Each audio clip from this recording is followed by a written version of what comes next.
આદિવાસી સંસ્કૃતિને ઉજાગર પરંપરાગત કરતો ભવ્ય ઢોલ મેળો યોજાયો। વિવિધ પ્રાંત પ્રદેશની આગવી શૈલી સાથેની નૃત્ય મંડળીઓએ ઢોલ મેળામાં ઉત્સાહભેર ભાગ લીધો।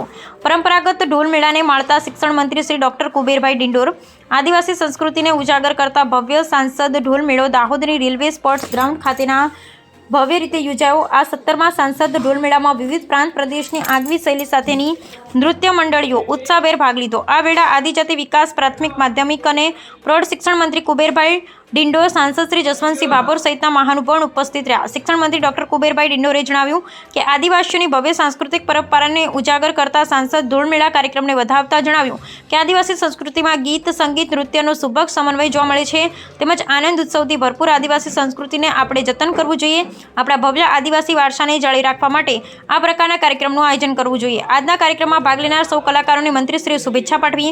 સાંસદ શ્રી જસવંતસિંહ ભાભોરે જણાવ્યું કે પરંપરાગત આદિવાસી સંસ્કૃતિની સાથે વૈવિધ્યપૂર્ણ સાંસ્કૃતિક નૃત્ય શૈલી એક જ સ્થળે જોવા, માણવા, જીવંત રાખવાના ઉદ્દેશ્યને ઉજાગર કરવા આદિજાતિ વિસ્તાર પેટા યોજના દાહોદ અને ભીલ સમાજ સુધારણા મંડળ દાહોદ દ્વારા ઢોલ મેળાનું આયોજન કરાયું છે।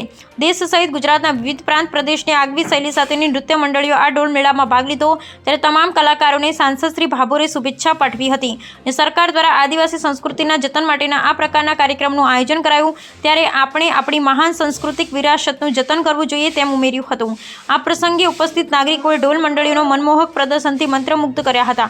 કાર્યક્રમમાં જિલ્લા પંચાયત પ્રમુખ શ્રી કરણસિંહ ડામોર, ધારાસભ્ય કનૈયાલાલ કિશોરી, ધારાસભ્ય મહેન્દ્ર ભાભોર, નગરપાલિકા પ્રમુખ સુશ્રી નીરજ દેસાઈ, જિલ્લા પંચાયત સભ્યશ્રીઓ તેમજ ભીલ સમાજ સુધારણા મંડળ દાહોદના પ્રમુખ શ્રી નગરશ્રી પલાસ, અગ્રણી શ્રી સ્નેહલ દરિયા સહિત તેમજ નાગરિકો ઉપસ્થિત રહ્યા। Bureau report Chandubhai Mohaniya.